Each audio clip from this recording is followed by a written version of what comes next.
नमस्कार विद्यार्थी मित्रांनो, आज आपण रेल्वे, एस-एस-सी व इतर केंद्रीय परीक्षांसाठी महत्त्वाचा असणारा टॉपिक म्हणजेच थोर व्यक्तींची समाधीस्थळे हा टॉपिक आजच्या व्हिडिओमध्ये बघणार आहोत. तर बघूया आपण. पहिल्यांदा आहेत छत्रपती शिवाजी महाराज. तर छत्रपती शिवाजी महाराज यांची जी समाधी आहे ती रायगड किल्ल्यावर आहे. ती महाराष्ट्र राज्यामध्ये आहे, हे आपल्या सर्वांना माहितीच आहे.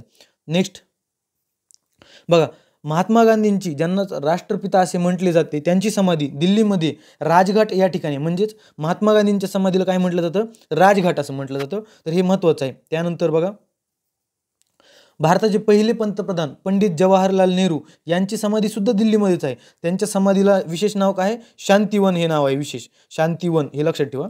त्यानंतर भारताच्या तिसऱ्या पंतप्रधान ज्या इंदिरा गांधी होत्या, त्यांचं जे समाधीस्थळ आहे त्याचं नाव आहे शक्तीस्थळ, ते सुद्धा दिल्लीमध्येच आहे.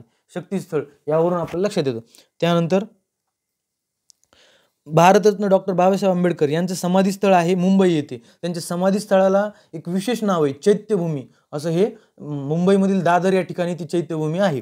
त्यानंतर भारताचे दुसरे पंतप्रधान लाल बहादूर शास्त्री यांचं जे समाधीस्थळ आहे ते आहे विजयघाट, जे दिल्लीमध्ये स्थित आहे. त्या समाधीस्थळावर विशेष त्यांची घोषणा त्यांनी दिलेली, जय जवान जय किसान, म्हणजे जय जवान जय किसान ही घोषणा लाल बहादूर शास्त्रींनी दिली होती.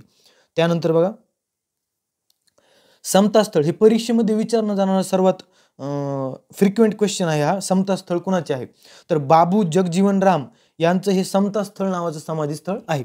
त्यानंतर बघा, किसान घाट, भारताचे एक पंतप्रधान होते चौधरी चरण सिंह, त्यांच्याबद्दल अशी विशेष माहिती की ते जेव्हा पंतप्रधान पदावर होते तेव्हा त्यांनी कधीच संसद फेस केली नाही किंवा संसदेत ते गेले नाहीत. असे हे चौधरी चरण सिंह एक शेतकऱ्यांचे नेते होते, म्हणून त्यांच्या समाधीस्थळाला किसान घाट असे नाव देण्यात आले.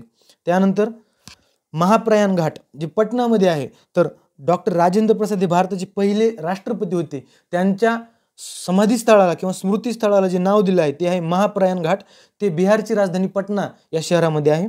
त्यानंतर बघा, अभय घाट म्हणजेच मोरारजी देसाई, आणीबाणीनंतर जे भारताचे पंतप्रधान झाले होते मोरारजी देसाई, त्यांचं जे समाधीस्थळ आहे ते अहमदाबाद या ठिकाणी अभय घाट या नावाने प्रसिद्ध आहे. त्यानंतर